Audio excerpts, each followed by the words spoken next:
La reflexión del día de hoy.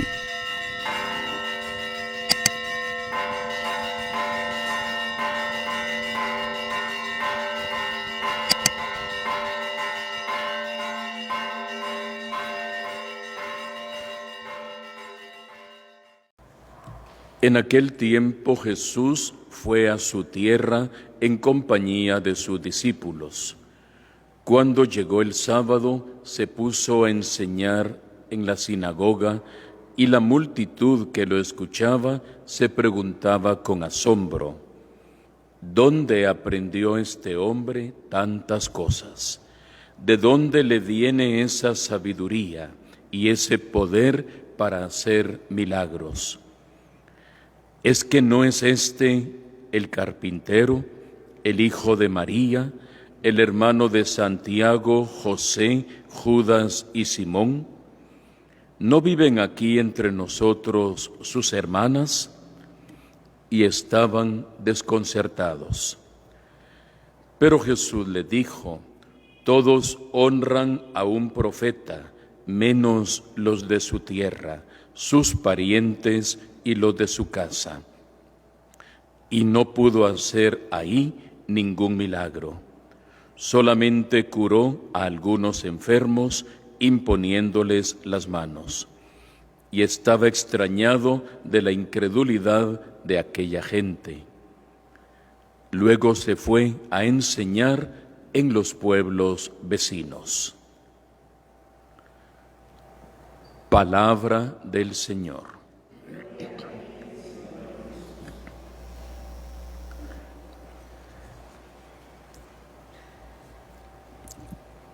Dice hoy la palabra del Señor, tomada de la carta a los Hebreos: Hijo mío, no desprecies la corrección del Señor, ni te desanimes cuando Él te reprenda, porque el Señor corrige a los que Él ama.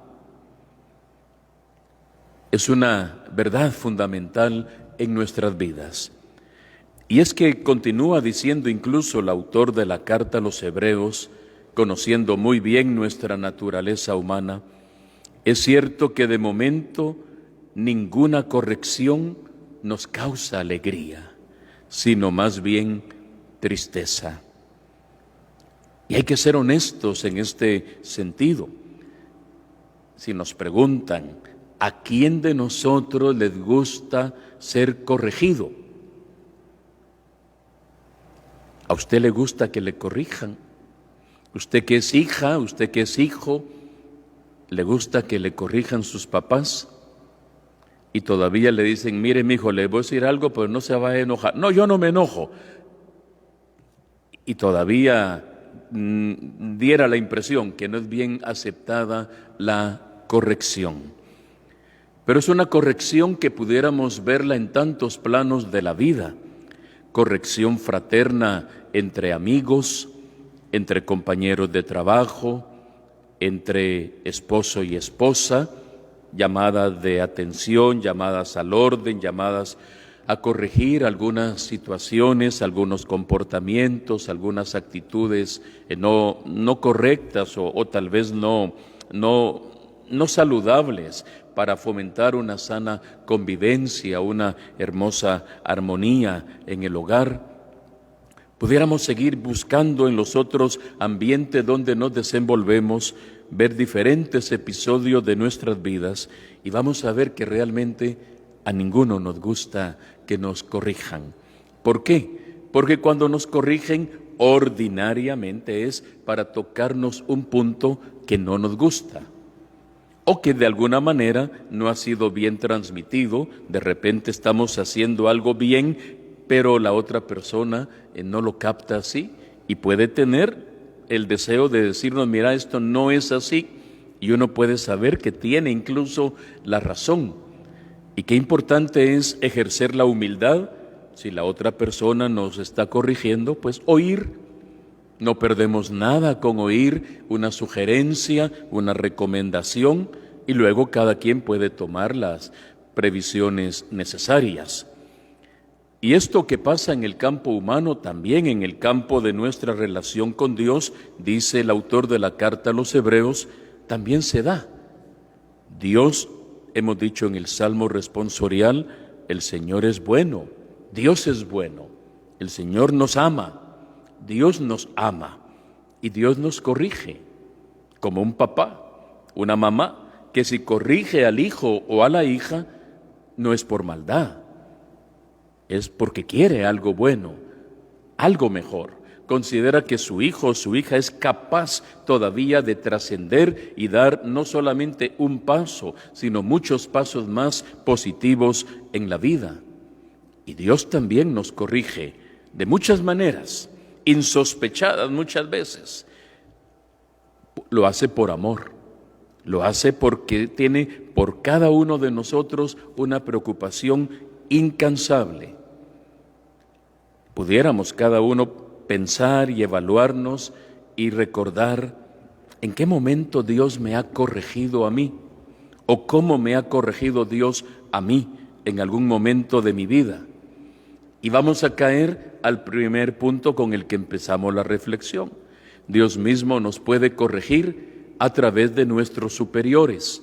Y cuando decimos superiores, aquí incluimos desde el Papa, los obispos, sacerdotes, párrocos, pero también nuestros abuelos, nuestros papás, su esposo, su esposa, el hermano mayor o el hermano menor que corrige a los demás. Siempre hay alguien, en el buen sentido, superior a nosotros. No por un complejo, sino que sencillamente está en una situación diferente de nosotros y Dios puede valerse de una buena palabra, de una iluminación para apretarnos un poquito, para corregirnos, para sugerirnos un cambio de comportamiento. Dice el Salmo de hoy, como un padre es compasivo con sus hijos, así es compasivo, comprensivo el Señor con quien lo ama.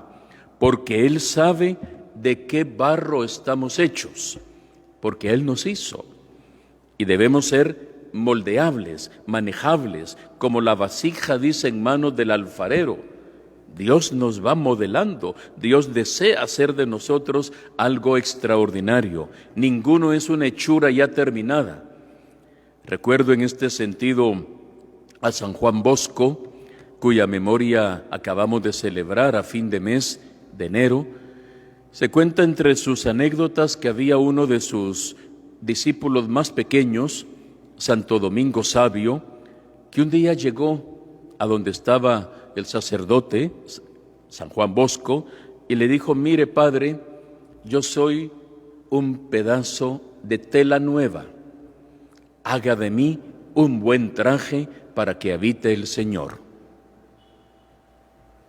Claro, para hacer eso, los que han hecho algún trabajo, alguna costura, sabe que hay que hacer un patrón, un molde y luego pues cortar la tela y luego hacer algunos surcidos, hacer algunas situaciones que abrir ojales, dañar, diríamos de alguna forma, lo que era un paño de tela completo, pues hay que hacer una serie de maniobras para extraer de un lienzo un traje.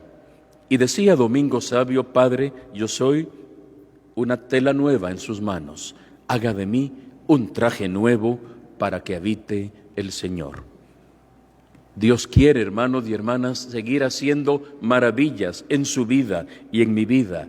No nos consideremos, por la edad que cada uno tenga, como ya perfectos, ya obra terminada.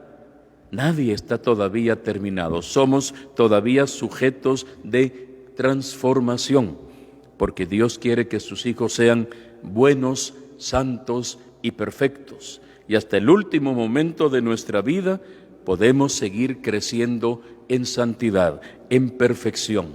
Ahora, si uno cree que ya se las sabe todas, si uno cree que ya uno es una obra perfecta y obra terminada, ahí es donde viene el problema.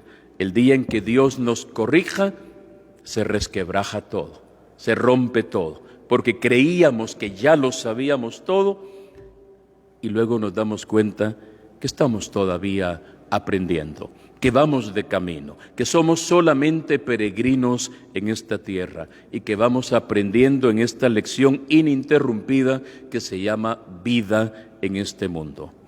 Pidamos hoy, hermanos y hermanas, recordando la memoria de San Blas, un gran hombre, un gran médico, un gran sacerdote y un extraordinario obispo que murió en el año 316. Imagínense, estamos hablando más de 1700 años de la muerte de San Blas.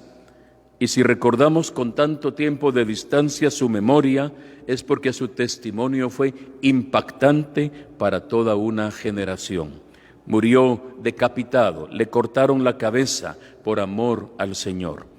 Pero antes de eso, un sinfín de obras de caridad que hacía, primero como laico, médico, y luego ya como sacerdote y obispo. Sus buenas obras lo condujeron al martirio, porque por eso precisamente lo capturaron y luego le cortaron la cabeza, precisamente por lo bueno que hacía, porque a él le tocaba vivir en medio de un mundo paganizado, en un mundo que todavía no creía en el amor redentor de Jesús, del cual Blas predicaba continuamente.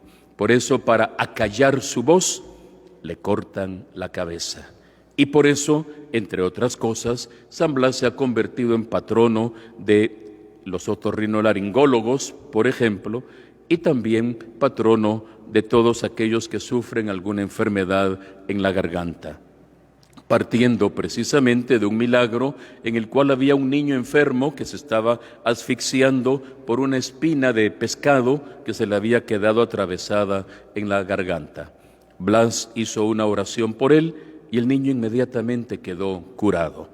Desde ahí, y luego con su decapitación, él se ha convertido en patrono de todos aquellos que tienen alguna debilidad en su garganta. Tal vez nosotros estamos bien en nuestra garganta, lo que nos puede faltar es que salga la voz que proclame a Jesucristo a través de nuestras cuerdas vocales y que desde ahí podamos anunciar el gozo y la alegría del Evangelio.